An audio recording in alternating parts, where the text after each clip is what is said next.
San Diego is home to several tourist attractions such as SeaWorld, the San Diego Wild Animal Park, but for divers, there's another attraction that draws divers from all over Southern California, and that's Rec Alley.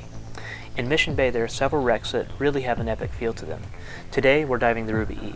Ruby E isn't the largest wreck in Rec Alley, but in my opinion, it has the most interesting history. This Coast Guard cutter, initially called the Cyan, was built in 1934 and was intended to be used to intercept rum runners during the years of Prohibition. However, she wasn't completed until after Prohibition ended and was no longer needed for intercepting smugglers. So instead, the Cyan was taken to Alaska and served up there for 16 years. In 1954, after being decommissioned, the Cyan was sold at auction for $8,156. Her new owners renamed her the Can-Am, and they converted the ship to be a fishing vessel. At least that's what it seemed until law enforcement discovered the Can-Am was being used to smuggle drugs in South America, and it was impounded by the customs officials.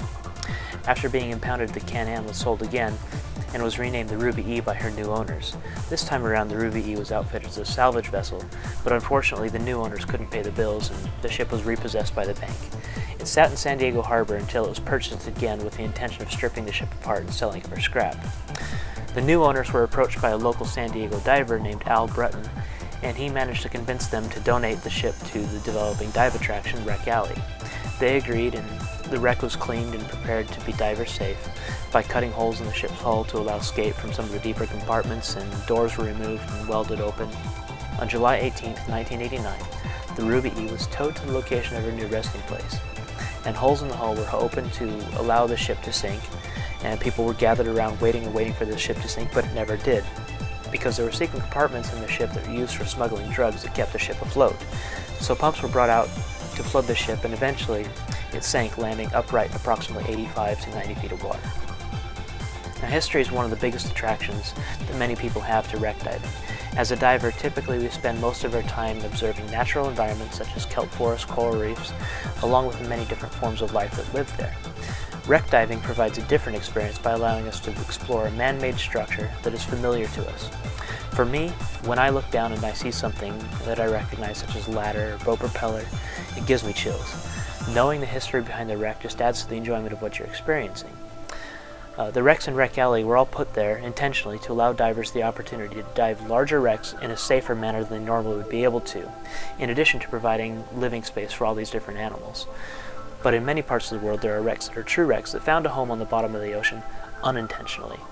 Many of these wrecks are considered to be graveyards and are heavily protected from divers who might think about taking souvenirs. As with all diving, it's important to be respectful of the environment you're diving in. Wrecks like the Ruby that have been down for many years eventually begin to break apart, and touching the wreck can damage it. So if you're diving a wreck like this, be mindful of your buoyancy and look but don't touch. We want to make sure that these wrecks are still intact for many years to come. Also, as an instructor, it's important for me to mention that you should never enter an area on a wreck that blocks your direct route to the surface unless you have the training to do so. Remember, accidents can happen when you push the limits of what you're trained to do. On another note, as a fan of biology, I really enjoy diving the Ruby because it's absolutely covered in life, both inside and out. The wreck is covered with colorful anemones that clone themselves, forming patches of color where one type of anemone meets another. Also, you can find many small nudibranchs like the colorful purple and orange Spanish shawl, among others. And there's several types of fish, such as kelp greenlings, sheephead, blacksmith, among various others that you might see on any given day. These dark blue fish are called blacksmith, and at night they like to find a tight spot to hide in. I've done dives on this wreck at night, and you can see their little tails sticking out from underneath the railings. Also at night, inside the walls of the wreck, you can see lobsters crawling all over the place.